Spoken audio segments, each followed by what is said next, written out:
Adam Gillespie with Rancid and Sweaty Calves coming at you with yet another video. And in this video today, I'll be covering an article regarding the Moses Ingram actress who plays the character Reva on the Obi-Wan Kenobi TV show, which really isn't much of a show about Obi-Wan Kenobi as much as it is a show about Princess Leia as a 10-year-old and a show about Little Miss Reva being the, oh my gosh, she's so important to the story because she's a black woman.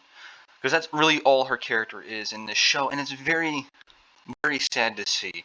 People are misconstruing genuine reasons of disliking this character because of writing reasons.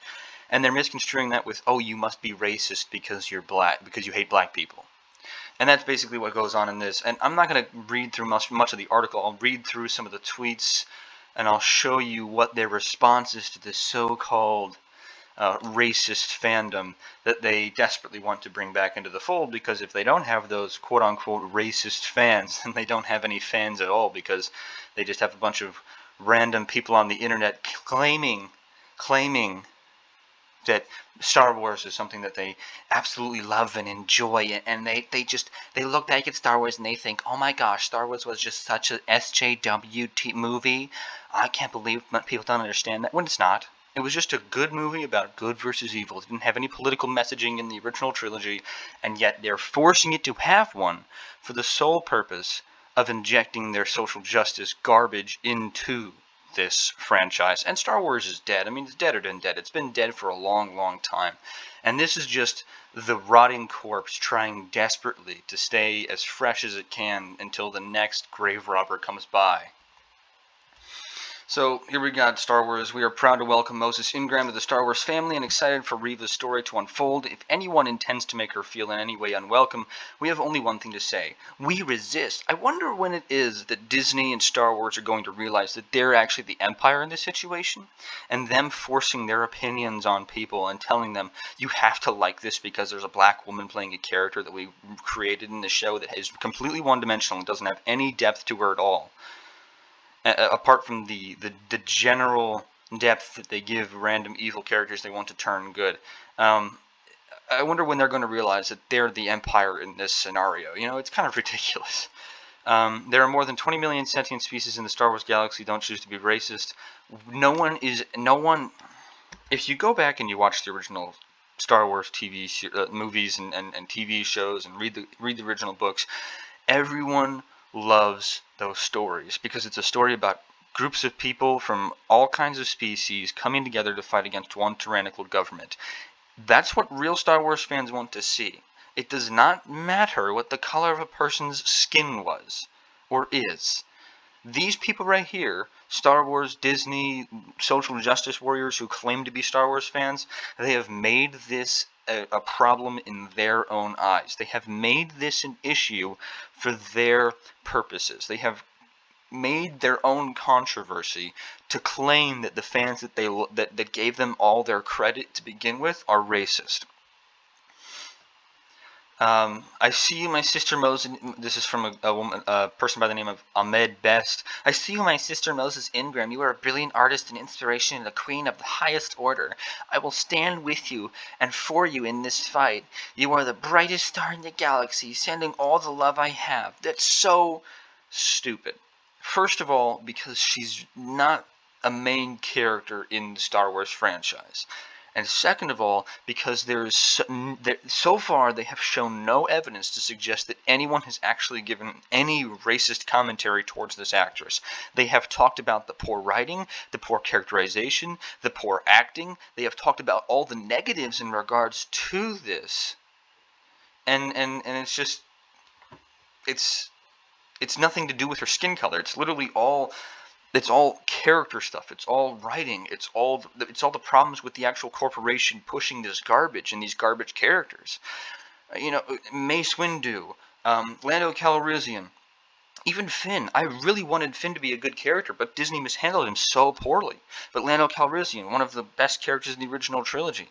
He is very three-dimensional. He's a leader of his own colony in a flying city, and he betrays his closest friend because he wants to keep his people safe. And then at the end of the movie, he decides, you know what, screw it. I'm going to fight against the Empire. and he sacrifices all of his standing, all of his political standing, all of his riches, all of his wealth, and he joins the rebellion to fight against the Empire. And in the third movie, he leads the attack on the Death Star. The dude is an instrumental character. Mace Windu, although we didn't get to see much of him, he is a very, very important character. It comes down to him and Anakin and Palpatine in Episode 3, Revenge of the Sith.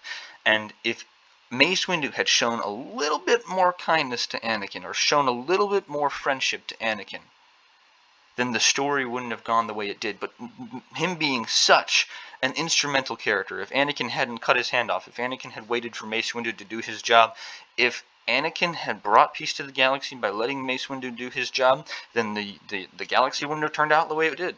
Mace Windu, a very instrumental character.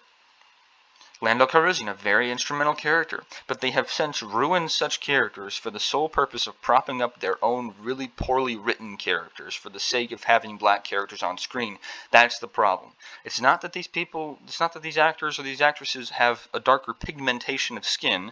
It's the fact the writing is so terrible behind them. That's the problem that people have with it. I'm really glad to see the Star Wars team is out front protecting Moses Ingram, says Pino Grigio Papi. The fan base has been crappy for years and needs to be addressed. Good on them for doing it. This is definitely not a genuine Star Wars fan. And then here we go.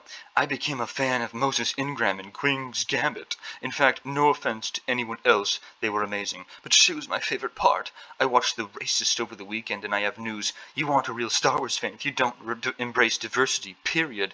The problem is not that we don't embrace diversity. It's that the fans who genuinely love Star Wars don't embrace the surface level diversity that these social justice warriors push on them. That's what it is. That's not. It's not that people don't want to see another kind of skin color in the story. Okay, that doesn't matter at all.